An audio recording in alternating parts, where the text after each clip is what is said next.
अब अभी आगे नहीं पहला बोलेंगे रुझान तो हो आ गया जाएगा। है और बीजेपी के पूर्व विधायक मेनका सरदार ने पोटका से विधायक रहे हुए हैं, उन्होंने अपना इस्तीफा दे दिया है।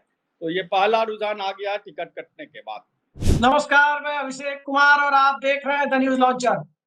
इस वक्त की सबसे बड़ी खबर दिल्ली से आ रही है, लेकिन झारखंड से संबंधित है। भारतीय जनता पार्टी ने अपने 2 उम्मीदवारों को छोड़कर सभी कैंडिडेट झारखंड चुनाव के लिए ऐलान कर दिए हैं। और उस सूची को यदि देखा जाए तो पूर्व मुख्यमंत्री बाबूलाल मरांडी भी है, तो झारखंड भाजपा के पूर्व अध्यक्ष देवेंद्र कुंवर भी है, और भी कई तमाम नाम है, सीता सोरेन भी है, और सरयू राय की सीट जो बीजेपी के कोटे में गई थी, वहां से भी अपने कैंडिडेट के नाम का ऐलान कर दिया गया है। क्या है इस पूरी लिस्ट का मतलब? और झारखंड की राजनीति में एक बड़ी खबर यह भी आई है कि झारखंड के डीजीपी अनुराग गुप्ता को केंद्रीय राजीव कुमार के आयोग ने बदल देने का फैसला किया है। तो डीजीपी को बदलने की चर्चा अभी चल ही रही थी कि उसके तत्काल बाद बीजेपी की लिस्ट आ गई। दोनों मसलों पर हम चर्चा करेंगे और सीधे चलते हैं हमारे न्यूज लॉन्चर के मैनेजिंग एडिटर आशीष चित्रांशी के पास। आशीष जी, बहुत बहुत स्वागत है आपका।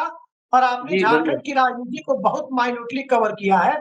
ये बताइए, बीजेपी की इस लिस्ट को देखने के बाद क्या लगता है? मैंने देखा यादव समुदाय को अच्छी संख्या में टिकट दिया गया, बाबूलाल मरांडी कैंप को भी काफी हद तक टिकट बंटवारे में सीटें दी गई। चंपई सोरेन जो नई एंट्री है बीजेपी के अंदर जो नई एंट्री हुई है पूर्व मुख्यमंत्री चंपई सोरेन की, उन्हें भी टिकट दे दिया गया है। सीता सोरेन को भी टिकट दे दिया गया है। पूर्व विधानसभा अध्यक्ष सीपी सिंह को भी रांची से टिकट दे दिया गया है। एक नाम मैंने देखा है कि झरिया से रागिनी सिंह को टिकट दिया गया है। अब पूरी बात तो मुझे नहीं मालूम है, बस एक आशंका है कि कहीं सूर्यदेव सिंह के परिवार से तो नहीं है। कारण क्या है इस पूरी राजनीति का? पूरी सीटों का एक खाका सबसे पहले हमें बताइए, फिर हम स्पेसिफिक सीट पर आपके पास चलते हैं। अभिषेक, देखिए, मैं पहले आपको बताऊं इस पूरी सूची का निचोड़ क्या है, फिर एक एक सीट पे आएंगे। निचोड़ ये है कि बीजेपी में एक काला चश्मा को आज मैं मान लिया कि जीत का प्रतीक है।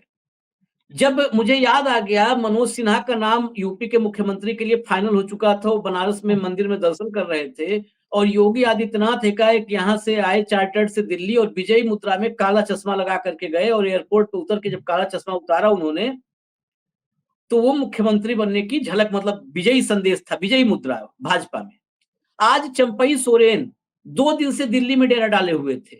जब आज वो रांची पहुंचे हैं, आज ही शाम में पहुंचे रांची, तो काला चश्मा, वो फोटो है, जरा फोटो दिखा दीजिए, फिर हम सूची पे आते हैं। ये देखिए, ये काला चश्मा देखिए, दोनों जेब में हाथ और काला चश्मा, ये चंपई सोरेन की विजयी मुद्रा है। हटा दीजिए इस फोटो को, काला चश्मा लोगों ने देख लिया। अब सूची पर आते हैं। ये काला चश्मा पहला, इसमें इसका विजयी प्रतीक इसका जो है, क्योंकि बाप बेटे दोनों को टिकट मिला है। ये बेटे के टिकट के लिए आए थे कि घाटशिला से टिकट चाहिए ही चाहिए बाबूलाल सोरेन को, टिकट दिलवा के ले गए, यहां से दिल्ली से फाइनल करवा के ले गए। पहली बात। दूसरी बात, मोदी जी बार बार परिवारवाद पर हमला करते हैं, तो अब उस हमले का अर्थ एकदम साफ हो चुका है कि सारे परिवारों को भाजपा से चुनाव लड़वा दो, परिवारवाद खत्म हो जाएगा इस देश की राजनीति से। परिवारवाद का जबरदस्त बोलबाला है, पत्नी है, बहू है, बेटा है, सब इसमें है। एक एक करके हम बताएंगे आपको। शुरू करते हैं, जब सूची दिखाइए, कंट्रोल रूम के पास लिस्ट है, वो लिस्ट साथ में चलता रहेगा, चलेगी लिस्ट तो और थोड़ा सुविधा होगी, लोग देख पाएंगे, पढ़ पाएंगे। सबसे पहले जो बाबूलाल मरांडी, झारखंड में 2 कैंप इस समय है। एक कैंप है, वो उस कैंप में चंपई सोरेन और हिमंता बिस्वा शर्मा है, जिनका झारखंड से लेना देना नहीं, वो अपना कैंप बना के वहां बैठ गए हैं जाकर के। और जो झारखंड का संगठन है भाजपा का, वो निरीह बना हुआ है, बेचारा बना हुआ है, लेकिन पहला नाम उन्हीं का है, बाबूलाल मरांडी का, पूर्व मुख्यमंत्री और प्रदेश अध्यक्ष हैं। बाबूलाल मरांडी धनवाल से मैदान में उतारे गए हैं। राजमहल से अनंत ओझा को मैदान में उतारा गया है। बोरियो से लोबिन हेम्ब्रम, ये लोबिन हेम्ब्रम जेएमएम के हैं। लिस्ट को, सूची को धीरे धीरे चलने दीजिएगा कंट्रोल रूम, क्योंकि साथ साथ में बताता चलूं। लोबिन हेम्ब्रम जेएमएम से विधायक थे, लेकिन ये पूरे 5 साल जेएमएम से नाराज रहे, बार बार विधायक दल की बैठकों से दूरी बनाते रहे। आखिरकार अभी कुछ दिन पहले ये भाजपाई हो गए। इनको बोरियो से मैदान में उतारा गया है, लोबिन हेम्ब्रम को। इसके बाद लिट्टीपाड़ा है, यहाँ से बाबू धन मुर्मू है मैदान से, महेशपुर से नवनीत हेम्ब्रम है, शिकारीपाड़ा से परितोष सोरेन है, नाला से माधवी चंद्र महतो हैं। अभी हम हाईलाइट करेंगे, मुख्य सीटों पे रुकेंगे। जामताड़ा से सीता सोरेन लोकसभा चुनाव हार गई थी, हेमंत सोरेन की भाभी, इनको जो है जामताड़ा से विधानसभा चुनाव में उतारा है। यहाँ पर एक ये झटका है सीता सोरेन के लिए कि अपनी बेटी की पॉलिटिकल एंट्री चाहती थी, लेकिन वहां पर बेटी के बजाय जो है सोरेन परिवार की बहू पर ही भरोसा जताया, इनको टिकट दिया है। दुमका से सुनील सोरेन है, जामा से सुरेश मुर्मू, जरमुंडी से अब आते हैं इस एक हाईलाइट और बता दूं आपको, निशिकांत दुबे की सिर्फ एक डिमांड मानी गई है, वो डिमांड मैं बताऊंगा कि कोई ब्राह्मण चेहरा उनके मुकाबले न खड़ा हो पाए। कोडरमा गोड्डा जो ये पूरा इलाका है देवघर का, उस इलाके में वो चाहते कि कोई ब्राह्मण नेता न पैदा हो पाए, इसीलिए एक बड़े नाम को जो बड़े चुनाव की तैयारी में लगे हुए थे काफी देर से, उनको निपटा दिया है भाजपा ने। लेकिन बाकी निशिकांत के मुखर विरोधियों को टिकट दिया गया है। निशिकांत दुबे के लिए एक झटका है इस सूची में। अब निशिकांत खेल क्या करेंगे, उनको हरवाएंगे या उनके लिए लगेंगे चुनाव में, ये सवाल देवेंद्र कुंवर की तरफ इशारा है आपका है। देवेंद्र कुंवर की तरफ इशारा है। मैं बता रहा हूँ भी, सब बता रहा हूँ। तो दुमका में सुनील सोरेन, जामा सुरेश मुर्मू हैं, जरमुंडी से देवेंद्र कुंवर हैं। जरमुंडी ये जो सीट है, ये जरमुंडी देवेंद्र कुंवर, हाँ, लेकिन जो जरमुंडी से देवेंद्र कुंवर है, इनके टिकट पर ऐतराज नहीं था निशिकांत दुबे को। ये मैं आपको अंदर की बात बताऊं, जो आपने देवेंद्र कुंवर को कहा था, देवेंद्र कुंवर पर ऐतराज नहीं था, देवेंद्र कुंवर का पक्ष में थे ये। उसके बाद मधुपुर से श्री गंगा नारायण सिंह को मिला है, इनके नाम पर भी ऐतराज नहीं था, इनके साथ थे निशिकांत दुबे। और उसके बाद आपको एक सीट मिलेगी, नीचे है लेकिन मैं यही ले आता हूं, जो 15 नंबर पे दिखेगी, पौड़ैया हाट, यहां से देवेंद्र नाथ सिंह को दिया गया है, पौड़ैया हाट से। ये देखिए, इनको ऐतराज नहीं देवेंद्र नाथ सिंह पर, देवेंद्र कुंवर पर, गंगा नारायण सिंह पे नहीं है, क्योंकि ब्राह्मण ये चेहरे नहीं है। पौड़ैया हाट से एक नेता है सीताराम पाठक बड़े शिद्दत से चुनावी तैयारी में लगे हुए थे और लंबे वक्त से क्षेत्र में सक्रिय थे और टिकट के सबसे मजबूत दावेदार माने जा रहे थे। सीताराम पाठक को निपटा दिया, ये निशिकांत दुबे ने निपटाया कि सीताराम पाठक कोई ब्राह्मण चेहरा इस क्षेत्र में भाजपा में नया नहीं उभर जाए, खड़ा न हो जाए, इसलिए निपटा दिया। अब इस सीट में महत्वपूर्ण यह है कि प्रदीप यादव से मुकाबला हो सकता है, प्रदीप यादव से, और सीताराम पाठक वहां मजबूत ज्यादा साबित हो सकते थे, लेकिन यहाँ पर निशिकांत दुबे ने लगता है भाजपा को निपटाया है, लगता यही है अभी। इसके बाद मैं आता हूं जहां पर नहीं चली। अब नहीं चली पर आइए, तो सबसे पहले आप देखिए सारठ सीट, सारठ में, हाँ, मधुपुर तक मैं बताया था, सारठ में रणधीर कुमार सिंह बिना लाग लपेट के खुल करके भी निशिकांत दुबे के खिलाफ बोलते रहे हैं। लोकसभा चुनाव आप याद करिए, इन्होंने मुखर विरोध किया था। निशिकांत दुबे का विरोध करके भी रणधीर सिंह टिकट पाए हैं, यानी बीजेपी इस बार सिटिंग एमएलए का टिकट काटने में बीजेपी के पैर हिल गए, कांप गए, और अपने सारे निशिकांत दुबे के मुखर विरोधियों को भी टिकट देना पड़ा है। देवघर से जो रिजर्व सीट है, यहां से नारायण दास भी निशिकांत दुबे की मुखालफत खुल के करते हैं, ये दबी जुबान वाले नहीं, खुल के करते हैं। नारायण दास को भी टिकट मिला है। इसके बाद गोड्डा से, जो गोड्डा सीट है, गोड्डा से अमित कुमार मंडल को भी नहीं चाहते थे टिकट मिले निशिकांत दुबे, लेकिन अमित कुमार मंडल को टिकट मिला है गोड्डा से। महगामा से अब चलते हैं, ये हो गया निशिकांत दुबे का चैप्टर क्लोज। यहाँ से महगामा चलते हैं, महगामा में अशोक कुमार भगत को टिकट मिला है। उसके बाद कोडरमा से नीरा यादव, ये सिटिंग एमएलए हैं, इनको भी रिपीट किया गया है। बरकट्ठा से अमित कुमार यादव हैं, बरही से मनोज यादव, बड़का गांव से रोशन लाल चौधरी हैं। इसके बाद बरही से मनोज यादव, बड़का गांव से रोशनलाल चौधरी, हजारीबाग से प्रदीप प्रसाद, हजारीबाग से प्रदीप प्रसाद हैं। अमित मंडल भी सिटिंग एमएलए, उनको भी रिपीट किया गया है। इसके बाद सिमरिया है, सिमरिया से उज्जवल दास मैदान में है। इसके बाद हम आते हैं, आगे बढ़ते हैं, 24 नंबर से आप देखिए, बगोदल से नागेंद्र महतो हैं। जमुआ से मंजू देवी हैं। जमुआ से जो मंजू देवी हैं, ये मंजू देवी पिछली बार जमुआ से कांग्रेस की प्रत्याशी थी। 19,000 वोट से कांग्रेस के प्रत्याशी के रूप में ये हार गई थी चुनाव केदार हाजरा से। केदार हाजरा लगातार 3 बार विधायक बने, उनसे हार गई थी मंजू देवी। और मंजू देवी अभी गई हैं, ये मुश्किल से 2 दिन हुए, 3 दिन ये भाजपा ज्वाइन की हैं और मंजू देवी को उतारा गया है, क्योंकि बड़ा झटका ये लगा है, केदार हाजरा 3 बार से लगातार विधायक चुने जा रहे थे, वो जेएमएम में चले गए हैं, जेएमएम ज्वाइन कर लिया है उन्होंने। इसके अलावा आपको बताऊं, गांडे सीट भी थोड़ा ध्यान दीजिएगा, यहाँ पर कल्पना सोरेन मैदान में आएंगी। यहाँ से मुनिया देवी को उतारा है, यानी कल्पना सोरेन, संभावित रूप से कल्पना सोरेन बना मुनिया देवी यहाँ होगा। गिरिडीह निर्भय कुमार साहबादी, बरमो से रविंद्र पांडे हैं, बोकारो से बिरंची नारायण, बरमो से मैं फिर एक बार बता दूं, बरमो से हैं रविंद्र पांडे, बोकारो से बिरंची नारायण हैं।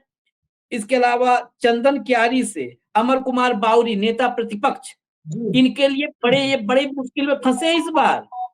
इस बार ये बड़े मुश्किल में फंसे हैं, क्योंकि एक नेता जो है इनके कल ही शामिल हुए हैं, उसके केंद्रीय उपाध्यक्ष आजसू के, सुदेश महतो की पार्टी के केंद्रीय उपाध्यक्ष उमाकांत रजक हैं। उमाकांत रजक शामिल हुए हैं कल जेएमएम में, और वो अमर कुमार बावरी की सीट पर उनके खिलाफ चंदन क्यारी से आने वाले हैं। इसको 99.99% कंफर्म मान लीजिए।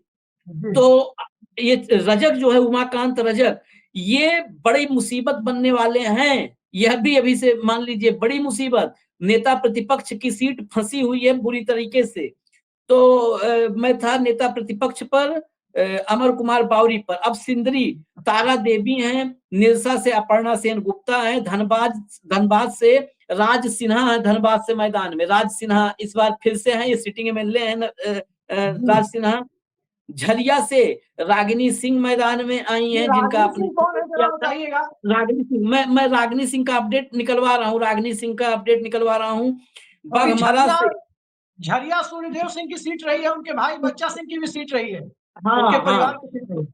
उस परिवार पर नजर थी तो रागिनी सिंह है। बाघमारा से शत्रुघ्न महतो हैं, बहरागोड़ा से दिनेशानंद गोस्वामी है, घाटशिला से बाबूलाल सोरेन, ये घाटशिला से बाबूलाल सोरेन ये चंपई सोरेन के बेटे हैं, पुत्र हैं। अब आइए देखिए परिवारवाद गिनते जाइएगा, ऊपर सीता सोरेन तो बता दिया था, घाटशिला बाबूलाल सोरेन सन ऑफ चंपई सोरेन।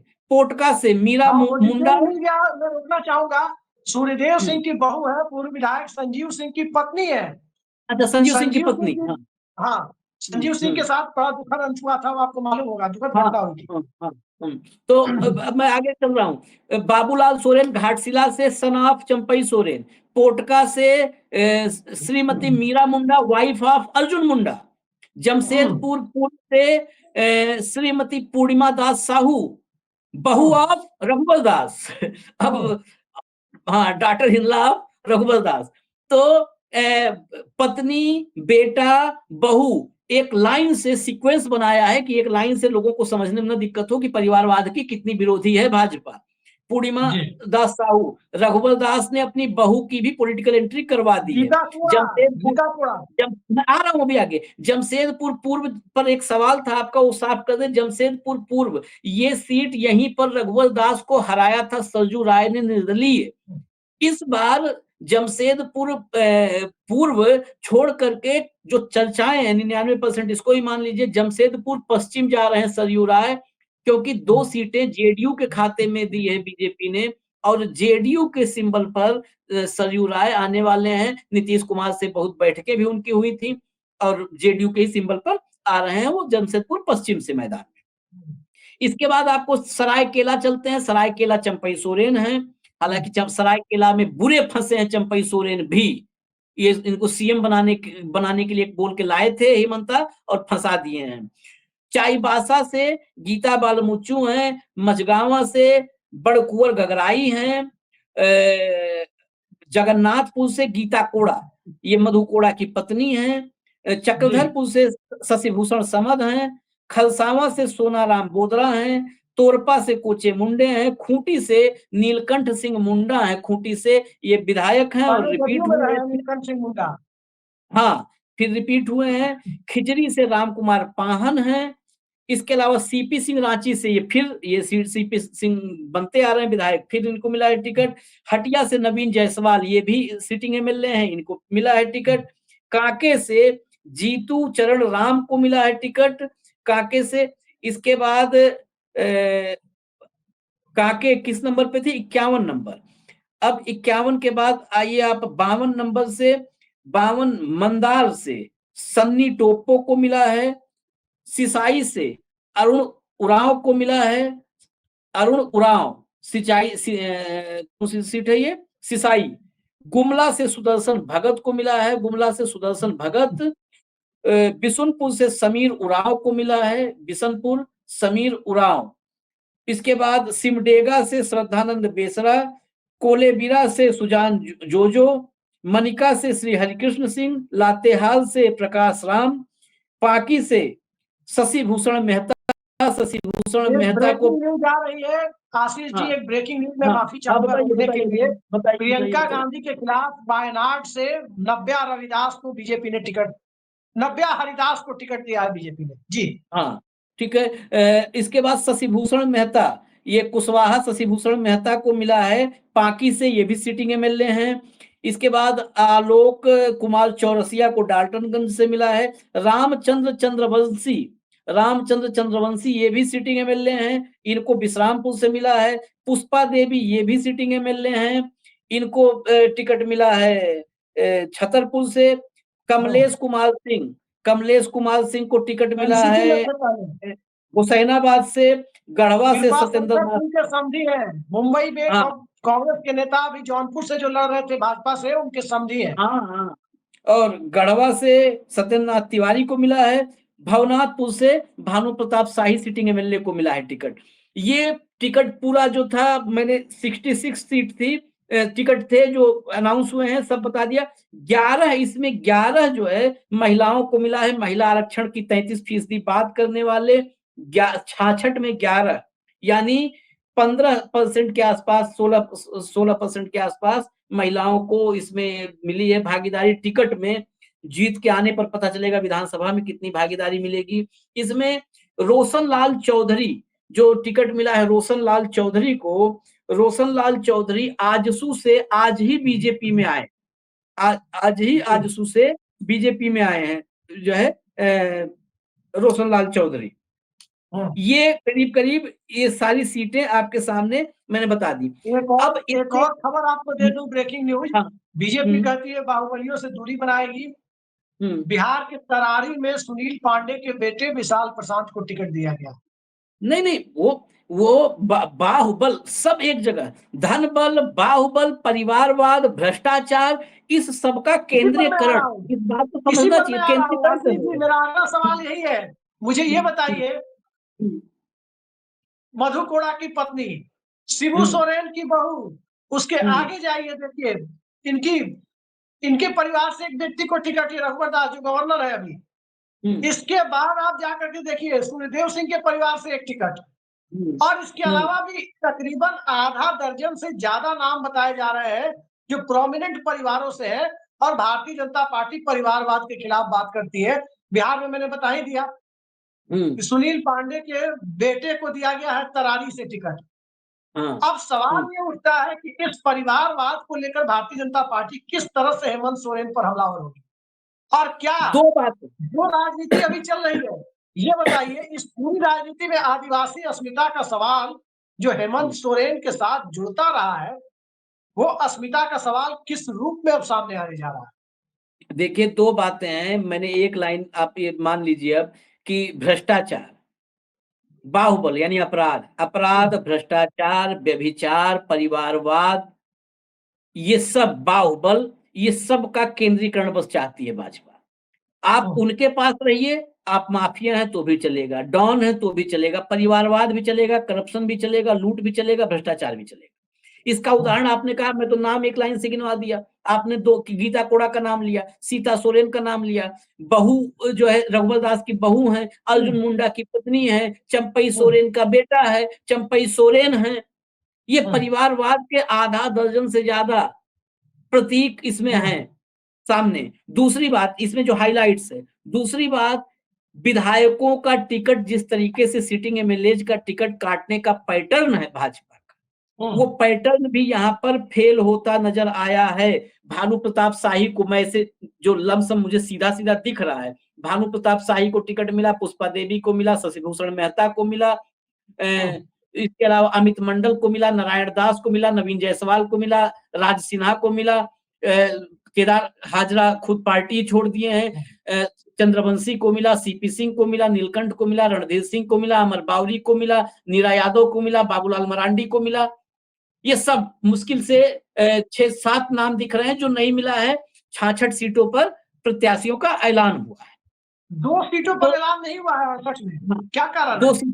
2 सीटों पर 2 सीटें। देखिए असल खेल ये है, इस पर मैं आज चर्चा भी झारखंड में बातचीत कर रहा था तो कर रहा था कि डिले क्यों हो रहा है। अभी तो ये सूची आई है, अब सामने आएगा कि इस सूची आने पर कहां से शुरू होता है, बगावत का दौर शुरू होता है। जो 2 सीटों पर बचा है, एक तो मामला ये है कि इंटरनली कुछ सीटों पर आजसू भाजपा मतलब जो गठबंधन में पार्टनर्स हैं, पार्टनर्स के साथ कुछ सीटों पर अभी तक सीट शेयरिंग फाइनल हो गई थी कि कितना पे कौन लड़ेगा, लेकिन किस सीट पर कौन लड़ेगा इस पर कुछ सीटों पर विवाद था। 2 सीटें हो सकता है उस वजह से, हो सकता है, मैं ये बता रहा हूं कि हो सकता है उस वजह से रुकी हो 2 सीटें, क्योंकि आपसी टसल है। उस तनाव का सबसे बड़ा नमूना मैं आपको बताऊं, कल 11 बजे जो सीट शेयरिंग पर पीसी होनी थी, वो पीसी कल 11 बजे होनी थी। 11 बजे भाजपा दफ्तर में बाबूलाल मरांडी, शिवराज सिंह चौहान, जितना संगठन के लोग थे, सब तैयार। 11 बजे आजसू के मुखिया सुदेश महतो गायब। 11 बजे जब पीसी का टाइम हो गया तो भगे जो जूनियर चाणक्य हैं, हिमंता विश्व शर्मा, उनको जूनियर चाणक्य भाजपा इस समय घोषित कर रही है, वो भगे सुदेश महतो के घर, और सुदेश महतो ने घर पे 1.5 घंटा बिठाया। अब वहां क्या क्या किए हैं वो तो नहीं पता चल रहा है, लेकिन 1.5 घंटा। 1 बजे जो 11 बजे की प्रेस कॉन्फ्रेंस थी, वो प्रेस कॉन्फ्रेंस करीब करीब 1 बजे शुरू हुई है, क्योंकि तब जाकर के आए वो जो है सुदेश महतो, तब आए हैं प्रेस कॉन्फ्रेंस में शामिल हुए हैं। इसलिए ये आप समझिए कि इंटरनली ये सीटों का बंटवारा इस बार बीजेपी के लिए बड़ा गले फांस बना हुआ था। और आखिरकार जो 2 सीटें हैं, मुझे लग रहा है वो 2 सीटें इस पर फंसी हैं कि कौन सीट किसके हिस्से में आएगी। आप नंबर से, एक होता है नंबर्स डिवाइड कर लिए कि इतना इतना ले लिए, लेकिन सीटों की दावेदारी की नहीं, इस पे हम लड़ेंगे, तो उस वजह से 2 फंसी हुई हो सकती है। विधायकों के टिकट कटने में जो मुझे मोटा मोटा सामने दिख रहा है, वो मुझे लग रहा है कि 5 से 6 विधायकों का टिकट शायद कटा हुआ अभी मुझे दिख रहा है। एग्जैक्ट अभी कुछ देर में आ जाएगा, लेकिन मैं तो शुरुआती लिस्ट आते ही जो दिमाग में था, जितना एनालिसिस वो लेकर के आए कि 5 से 6 लग रहा है कि कटे हुए। आशीष जी, एक आखिरी सवाल मैं आपसे ले रहा हूँ। सबके मन में एक सवाल है, और सवाल ये है कि झारखंड में एनडीए चुनाव लड़ेगी। जरा हमारे दर्शकों को बताइए, झारखंड में कुर्मी मतदाता बड़ी संख्या में है। जेडीयू की 2 सीटों के अलावा क्या नीतीश कुमार वहां जाएंगे झारखंड में कैंपेन करने? क्योंकि खीरू महतो जो उनके प्रदेश अध्यक्ष है, राज्यसभा सांसद है, वो अपने बेटे के लिए सीट नहीं ले पाए हैं एनडीए में। एक बड़ा सवाल उठा हुआ है कि कहीं जेडीयू में बगावत ना हो जाए। नहीं, मैं अभी कोशिश कर रहा हूँ, मेरे साथ फोन पर मनीष आनंद है, मैं कोशिश कर रहा हूँ कि 5 मिनट के लिए मनीष भी आ जाए, मैं उनको भी कंट्रोल रूम मनीष को लिंक भेजिए, वो भी आ जाए। इसी समय जब चर्चा हम कर रहे हैं तो कुछ और डिटेल्स जो मेरे पास नहीं थी, हो सकता है वो मनीष बता दें। तो जल्दी कंट्रोल रूम जरा मनीष को लिंक भेजिए, मनीष आनंद को, रांची से जुड़ जाएंगे तत्काल। दो बातें हैं जो कुर्मी एक सवाल मतदाताओं को। और है, मैंने अपने इंट्रो में कहा था, कुछ जानना बड़ा जरूरी हो जाता है जब तक मनीष जी आ रहे हैं। बहुत तेज तलवार अधिकारी रहे अनुराग गुप्ता, मेरे एसपी रहे, मैं जानता हूँ, पहला जिला उन्हें मिला था पूर्वी चंपारण बिहार में, अविभाजित बिहार में। आखिर राजीव कुमार को के आयोग को नौबत क्या आ गई कि डीजीपी को हटाया गया?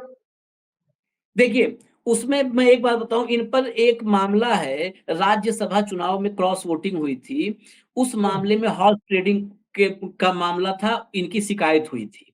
अच्छा, शिकायत इनकी जो है वो जेएमएम ने किया था, उसमें बसंत सोरेन हार गए थे, जो छोटे भाई हैं हेमंत सोरेन के, बसंत सोरेन की हार हुई थी। उस मामले में जेएमएम ने शिकायत किया था, रघुवर दास के बड़े करीबी, गुप्ता जी रघुवर दास के बड़े करीबी हुआ करते थे, लेकिन जो भी हम उत्तर प्रदेश की अक्सर बात करते हैं, अफसर बड़े कलाकार होते हैं। रघुवर दास राजभवन चले गए और गुप्ता जी ने नया ठिकाना ढूंढ लिया, जो है गुप्ता जी हेमंत सोरेन के पास चले गए, करीब चले गए। दरअसल मैं सीधा अगर एक लाइन में कहूं, ये ठीक है, एक वैलिड रीजन मिल गया आयोग को, राजीव कुमार को एक वैलिड रीजन मिल गया कि इनके ऊपर एक गंभीर चुनावी प्रक्रिया से जुड़ा हुआ एक गंभीर आरोप लगा हुआ है अतीत में, ये वैलिड रीजन मिल गया। लेकिन मैंने एक शो किया था, 31 अगस्त की तारीख दी थी, जब राजीव कुमार और उनके दोनों साथी महाराष्ट्र गए थे, तो उन्होंने 31 अगस्त जो पहली बार गए, तो 31 अगस्त की तारीख दी थी मुख्य सचिव और डीजीपी दोनों को, कि जो भी अधिकारी होम डिस्ट्रिक्ट में है, नंबर 1 पहला पॉइंट होम डिस्ट्रिक्ट, और दूसरा पॉइंट था 3 साल से अधिक समय से एक जगह पर नियुक्त है, एक ही जगह पर, उन सबकी सूची बना करके उनका तबादला किया जाए।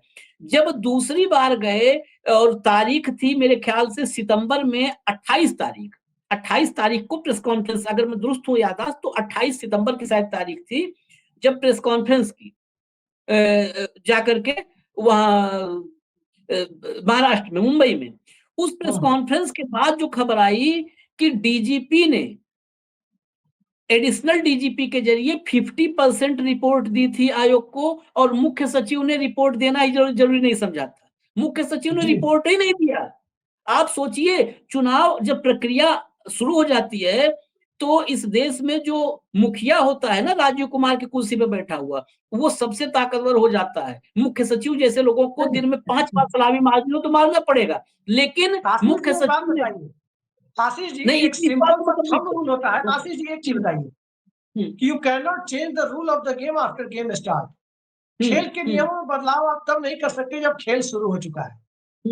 लेकिन झारखंड के मामले में तो बहुत सारी चीजें देखी जा रही है, डीजीपी चलिए प्रक्रिया का हिस्सा है, लेकिन बहुत सारी ऐसी चीजें हैं झारखंड के मामले में जो देखा जा रहा है कि भारतीय जनता पार्टी भी वही कर रही है, और एडमिनिस्ट्रेटिव लेवल पर भी कथित तौर पे वही करने की कोशिशें हो रही है। नहीं, मैं मनीष अभिषेक, मैं इसमें एक ही लाइन कहूंगा कि गुप्ता को हटाने के पीछे एक वैलिड रीजन मिल गया, और गुप्ता को हटाने की असली वजह ये थी कि गुप्ता हेमंत सोरेन के करीब चले गए थे, बस। लेकिन एक वैलिड रीजन उनके पीछे था, उनका अतीत ऐसा है कि जिस अतीत की वजह से उनको हटाना वैलिड बन गया। मैंने जितना बताया ये कहानी, मैं मनीष क्या हाइलाइट्स हैं, आपको क्या नजर आई इस सूची में हाइलाइट्स? देखिए, ये जो बीजेपी की सूची जारी आज हुई है, वो बताता है कि बीजेपी पूरी तौर पे परिवारवाद के जज्बे है, यानी कि परिवारवाद से पूरी तरीके से घिर चुकी है। कम से कम 1 दर्जन ऐसे उम्मीदवार हैं जो परिवारवाद से हैं, और 5 पूर्व मुख्यमंत्रियों का परिवार उसमें है। मनीष मैं रोकूंगा, मैं कह रहा था, मैं फिर दर्शकों से क्षमा मांगता हूं, मैंने कहा मैंने गिना दिया है, लेकिन मैं गिनती 6 तक ले गया था और आपने 1 दर्जन के करीब कहा, इसीलिए मैं आपको जोड़ा, जरा गिना दीजिए आप। गिना देता हूं, और गिनने की प्रक्रिया जो है वो हम शुरू करते हैं। पूर्व मुख्यमंत्री जो है वो उनसे ही शुरू करते हैं, और पूर्व मुख्यमंत्री चंपाई सोरेन और उनके पिताजी, चंपाई सोरेन और उनके बेटे बाबूलाल सोरेन, पूर्णिमा साहू जो पूर्व मुख्यमंत्री उड़ीसा के राज्यपाल रघुवर दास की बहू हैं, मीरा मुंडा अर्जुन मुंडा की पत्नी, अमित मंडल इनके पिताजी भी बीजेपी के बड़े नेता रह चुके हैं। अभी इनको अमित मंडल गोड्डा से विधायक है पिछले 2 टर्म से, इस बार भी उनको टिकट दिया गया। रोशन लाल चौधरी अभी लिस्ट जारी होने से करीब 1 घंटे पहले ही बीजेपी में शामिल हुए हैं। ये गिरिडीह से आसू पार्टी के सांसद चंद्र प्रकाश चौधरी के भाई हैं। ओके। तो गिरिडीह से जो आसू पार्टी के सांसद हैं उनके भाई हैं, वो भी आए हैं, वो भी परिवारवाद के ही हैं। रागिनी सिंह, जिनको झरिया से उम्मीदवार बनाया गया है, रागिनी सिंह बीजेपी के पूर्व विधायक, जो अपने चचेरे भाई जो धनबाद के डिप्टी मेयर थे, उनकी हत्या के मामले में जो जेल में संजीव सिंह बंद है, उनकी पत्नी है। संजीव सिंह बीजेपी के पूर्व विधायक रह चुके हैं, अभी वो मनीष भाई मैं माफी चाहूंगा, मुझे थोड़ा कंफ्यूजन हुआ था उस समय। संजीव सिंह जेल में बंद है अपने चचेरे भाई के साथ, उनके जो हुआ था। मुझे संजीव सिंह के बारे में इसके लिए मैं दर्शकों से माफी चाहूंगा जी। नीरा सिंह जिनकी हत्या हो गई थी और उसके मामले, जेल के मामले में बंद है। अरुण उराव, ये भी पारिवारिक बैकग्राउंड से आते हैं। भानु प्रताप शाही, इनके पिताजी बहुत बड़े लेफ्ट के नेता थे, तो वो भी परिवारवाद के जद में आए हैं। ये अलग बात है कि भानु प्रताप शाही उसी मधु कोड़ा के किचन कैबिनेट के मंत्री रहे हैं, जिन पर करोड़ों का मामला चल रहा है ईडी और सीबीआई में। भानु प्रताप शाही पर ईडी और सीबीआई का भी मामला है, लेकिन चूंकि बीजेपी में है तो मामला आगे नहीं बढ़ रहा है। तो जनता को इससे ज्यादा जनता समझ जाती है, बहुत ज्यादा बोलने की जरूरत नहीं है। पत्नी तारा देवी भी है। हाँ, कमलेश सिंह है, कमलेश सिंह भी वही मधु कोड़ा कैबिनेट के सदस्य हैं। अभी पिछले महीने है वो एनसीपी से बीजेपी में उन्होंने सदस्यता वो लेके आए हैं। पुष्पा देवी हैं, आलोक चौरसिया है, इनके पिताजी भी, आलोक चौरसिया के पिताजी बीजेपी के बड़े नेता रह चुके हैं। उसके बाद जो है वो बागमारा सीट से धनबाद के सांसद ढुल्लू महतो के भाई शत्रुघ्न महतो, उनको टिकट दिया गया है। तो करीब 1 दर्जन नेता हैं जिनको टिकट दिया गया है, 1 दर्जन उम्मीदवार ऐसे हैं। ऐसे में क्या बीजेपी परिवार जो हेमंत सोरेन और कल्पना सोरेन पर अटैक करती है कि वो परिवारवाद पति पत्नी की पार्टी है, तो क्या अर्जुन मुंडा की पत्नी चुनाव मैदान में उतरेगी तो ये परिवार और पति पत्नी नहीं होगा?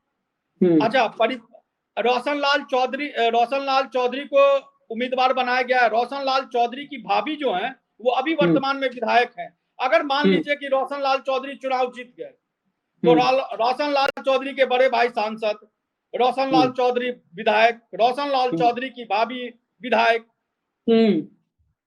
तो ये परिवारवाद नहीं है। बीजेपी अगर ये बता दे कि परिवारवाद के पूरी तरीके से शरण में बीजेपी जा चुकी है, और बीजेपी को झारखंड में बिना परिवारवाद के सहारे अपनी नैया पार लगती हुई नहीं दिख रही है। और हमने अपने दोपहर में अपने चैनल पे कार्यक्रम भी किया था कि देखिए चंपई सोरेन पिछले 2 दिन से दिल्ली में डेरा जमाए हुए थे। ये बातें आ रही थी कि चंपई सोरेन के बेटे बाबूलाल सोरेन को बीजेपी उम्मीदवार नहीं बनाई चाहती है, और उसमें पेच तीनों ही पूर्व मुख्यमंत्रियों का फंसा हुआ था। बाबूलाल सोरेन, चंपई सोरेन का कहना था कि अगर अर्जुन मुंडा की पत्नी चुनाव लड़ सकती है तो मेरा बेटा चुनाव क्यों नहीं लड़ सकता है। रघुवर दास का कहना था कि अगर चंपई सोरेन का बेटा चुनाव लड़ सकता है तो मेरी बहू चुनाव क्यों नहीं लड़ सकती है। तो ये सारे पेश थे। तो 2 नए चेहरे पॉलिटिकल एंट्री हुई है, 3 नए चेहरे। मीरा मुंडा हालांकि राजनीतिक रूप से वो सक्रिय रही हैं, राजनीतिक रूप से राजनीतिक कार्यक्रम में मीरा मुंडा जाती रही, सक्रिय रही है, वो क्षेत्रों में काम करती हुई दिखी है अर्जुन मुंडा की पत्नी। लेकिन 3 पूर्व मुख्यमंत्रियों के बीच बीजेपी की गर्दन फंसी हुई थी। और आज जब चंपई सोरेन लौट के आए हैं और काला चश्मा लगा के आए हैं, तभी पता चल गया कि जो चश्मा चंपई पहन के आए हैं उस चश्मे में दिख रहा है कि चंपई ने वो दुनिया देख ली जो बीजेपी ने उनको दिखा दिया। तो चंपई को दुनिया दिखा दिया बीजेपी के ने, देखिए आपको टिकट दे रहे। तो वो मुस्कुराहट जो है चंपई सोरेन की मुस्कुराहट ही बता रही थी कि उन्होंने दिल्ली तब छोड़ा जब वो श्योर हो गया कि उनके बेटे को टिकट मिलेगा। नाम टाइप करवा के आया, इसका मतलब नाम टाइप करवा। इस बार चश्मा ठीक करवाने नहीं गए थे, चश्मा बदलवाने गए थे। तो चश्मा आज बदलवा के चंपई आए हैं। चलिए, मुझे लगता है कि पर्याप्त। मनीष भाई एक बात बताइए, इस लिस्ट को देखने के बाद आपको क्या लगता है कि जेएमएम कांग्रेस के बीच जो सीटों का अलायंस हुआ है, राष्ट्रीय जनता दल के साथ भी अंतिम दौर में बातचीत है, उस अच्छा अलायंस को अपनी रणनीति में से बनानी होगी अभिषेक जी या फिर वही मैं चलेगा? भूल गया था, एक नाम भूल गया था मैं, एक नाम भूल गया था, उसके लिए माफी चाहूंगा दर्शकों के। सीता सोरेन। अगर सीता सोरेन दुर्गा सोरेन की पत्नी और शिबू सोरेन की बहू हेमंत सोरेन की भाभी ना होती तो क्या सीता सोरेन को, अच्छा सीता सोरेन की जो सिटिंग सीट थी वो बदल के अब उनको मंत्री इरफान अंसारी है वो वाली सीट दे दी गई है, तो उनको कुर्बान करने के लिए भेज दिया गया। जहां तक मुझे लगता है कि उस सीट पर सीता सोरेन लोकसभा भी हार गई थी और सीता सोरेन की राजनीति जामताड़ा का चुनाव हारने के बाद समाप्त हो सकती है, इसकी मुझे पूरी संभावना दिख रही है। मनीष भाई ये बताइए, हमें समय कम है थोड़ा, इस लिस्ट के बाद जेएमएम कांग्रेस गठबंधन जो इंडिया अलायंस है या राजद के साथ जो अंतिम दौर में बातचीत है, वो अलायंस नए सिरे से अपनी व्यूहरचना करेगा या उनका स्टेट पैटर्न पर ही चलने का इरादा आपको लगता है? देखिए अमूमन जो लिस्ट आई है वो मुझे लगता है कि लगभग ये तैयार थे कि यही लिस्ट आएगी, बहुत कम इसमें फेरबदल हुआ है, कोई बहुत बड़ी गुंजाइश नहीं है। लेकिन मैं अगर इन सीटों का विश्लेषण करूं तो मुझे नहीं लगता है कि बीजेपी यहाँ पर अपर हैंड में दिख रही है। अगर एक एक सीट का भी हम विश्लेषण करेंगे ना तो उस पर लगेगा कि नहीं बीजेपी ने चूक कर ली है, क्योंकि वहां उनसे ज्यादा बेहतर कोई उम्मीदवार था जिनको अलग अलग वजहों से टिकट। अब देखिए कोल्हान संथाल के इलाके में जाइएगा तो 3 निशिकांत दुबे के विरोधियों को टिकट दिया गया है, तो 3 निशिकांत दुबे के चहेतों को टिकट दिया गया, तो उसको भी बैलेंस किया गया है। जो 3 सिटिंग विधायक थे जिनका निशिकांत दुबे एड़ी चोटी का जोड़ लगाए हुए थे कि उनका टिकट किसी भी तरीके से कट जाए, निशिकांत दुबे वो टिकट सिटिंग विधायकों का नहीं कटवा पाए, तो उनके जो चहेते 3 लोग थे उनको टिकट दे दिया गया, दूसरे अन्य जो उससे उपयुक्त नजर आ रहे थे उनको छोड़ के।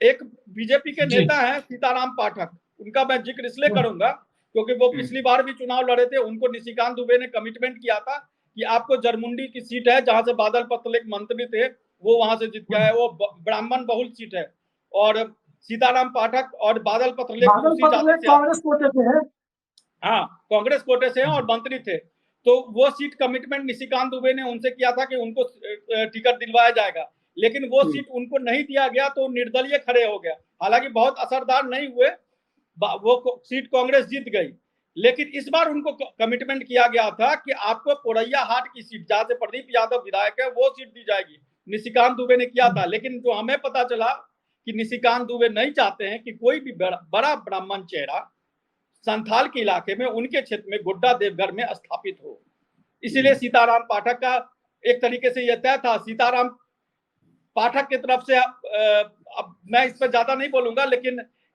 वो पूरी तैयारी में थे कि उनको टिकट मिल जाएगा। अभी 1-2 घंटे पहले तक, मतलब 4 बजे तक मुझे लगता है कि तैयारी में थे कि उनको टिकट मिल जाएगा, और उनको टिकट नहीं मिला, उनके जगह किसी और को टिकट मिल गया। तो एक बार निशिकांत दुबे ने उनको भी जो है दूसरी बार छल लिया, उनका दूसरी बार अभी कुछ दिन पहले निशिकांत से उनकी नजदीकियां हुई थी। जी बिल्कुल आप सही कह रहे हैं, और ये तो शुरुआती रुझान है, लिस्ट आने के बाद की पहली प्रतिक्रिया है। अभी इस लिस्ट का और विश्लेषण हम करेंगे, लेकिन जो हालात दिखाई दे रहे हैं, भारतीय जनता पार्टी ने, दिल्ली की बीजेपी ने, गुजरात लॉबी ने झारखंड में अपने करिश्मे और 56 इंच के सीने पर भरोसा करने की बजाय कंप्रोमाइज करना स्वीकार किया है। ये इस लिस्ट से साफ दिख रहा है, क्योंकि कंप्रोमाइज के बिना भारतीय जनता पार्टी का करिश्मा कम से कम इस मूल निवासियों के, इस देश के मूल निवासियों के राज्य में चलने की गुंजाइश कम नजर आ रही है। वरना वही सीपी सिंह, वही परिवार 8-10 परिवार, वही बाबूलाल मरांडी जो झारखंड बनने के वक्त 24 साल पहले भी भारतीय जनता पार्टी को लीड कर रहे थे, 24 साल बाद आज वही बाबूलाल मरांडी लीड कर रहे हैं। अभिषेक अभिषेक जी, सीपी सिंह का टिकट कट चुका था, वो मान भी चुके थे कि उनका टिकट कट चुका है। टिकट उनका टिकट क्यों मिल गया, मैं जानता हूं उनको। वो मान चुके थे कि उनका टिकट कट चुका, उन्होंने सरेंडर कर दिया था, लेकिन उनको टिकट क्यों मिला मैं बताता हूँ। कल बीजेपी और आजसू गठबंधन की घोषणा होनी थी, सुदेश महतो नाराज हो गए, 2 घंटे बाद वो प्रेस कॉन्फ्रेंस में पहुंचे, 2 घंटे हेमंता विश्व शर्मा उनको मनाने उनके घर लेके 2 घंटे बाद मना के लाए। हेमंता विश्व शर्मा का ये कहना था कि सीपी सिंह की जगह हटिया के जो अभी विधायक है नवीन जायसवाल वो शिफ्ट हो रहे हैं रांची, हटिया की सीट, चूंकि नवीन जायसवाल पहली बार जब विधायक बने तो आंसू से बने, तो वो आंसू की सीट हुई, परंपरागत सीट, तो वो सीट आंसू को दे दी जाए। तो ये सीट, हटिया की सीट आंसू को ना दिया जा सके, इसलिए नवीन जायसवाल को भी हटिया में छोड़ दिया गया। और सीपी सिंह को उम्र के बावजूद, और पिछली बार भी आप याद रखिए, पिछली बार बहुत कम वोट से सीपी सिंह रांची में चुनाव जीते थे, और इस बार उनका क्या होगा अभी कहना बहुत जल्दीबाजी है, लेकिन पिछली बार बहुत कम मार्जिन से। मनीष भाई, मुझे किसी ने कल ही बताया था, परसों, सीपी सिंह के बारे में, कि सीपी सिंह जद्दोजहद तो कर रहे हैं, लेकिन गाजीपुर और एक राजभवन का कनेक्शन है जो उनके टिकट को बचाने के काम आ रहा है। अभी पहला रुझान आ गया है, और बीजेपी के पूर्व विधायक मेनका सरदार ने पोटका से विधायक रहे हुए हैं, उन्होंने अपना इस्तीफा दे दिया है। तो ये पहला रुझान आ गया टिकट कटने के बाद। यानी अब रुझानों पर अभी चर्चा खत्म कर दे, क्योंकि रुझान हम लेंगे अभिषेक जी। अब रुझान क्योंकि अब शुरू हो चुकी है, पहला इस्तीफा हो गया, हाँ, तो अब उस पर हम लोग की निगाह रहेगी। अब और मनीष हमारे साथ हैं, तो मुझे लगता है कि हम ये जो अब होगा आगे खुराफात, वो सबसे पहले लेकर के आएंगे मनीष के जरिए। निश्चित तौर पर इसको लेकर के हम आएंगे। पहला रुझान आपने देखा, रुझान तो रांची से भी आ सकता था, लेकिन मैंने कहा, और अभी मनीष जी ने बताया, पूरी बात साफ साफ कर दी कि सुदेश महतो वाला पूरा बार्गेनिंग, उसमें इनकी लॉटरी लगी। और दूसरा जो मुझे जानकारी मिली थी कि एक राजभवन और गाजीपुर कनेक्शन, वहां से भी पूरा जोर लगा है। थोड़े कहे को ज्यादा समझिए, तब जाके सीपी सिंह का टिकट बचा है। आने वाले समय में टिकट तो बच गया है, सीटें कितनी आएंगी? क्या भारतीय जनता पार्टी 41 के मैजिक फिगर को छू पाएगी, या हेमंत सोरेन जो ममता बनर्जी के लिए बीजेपी का जंगल महल का इलाका साफ करवा सकते हैं? भारतीय जनता पार्टी का सबसे बड़ा गढ़, अगर आशीष जी में गलत नहीं हो तो 2019 के लोकसभा चुनाव में वही साबित हुआ था। हेमंत सोरेन की मदद से विधानसभा में ममता बनर्जी ने तोड़ दिया था। क्यों मनीष जी, सही है ना? जंगल महल के इलाके को तोड़ दिया था ममता बनर्जी।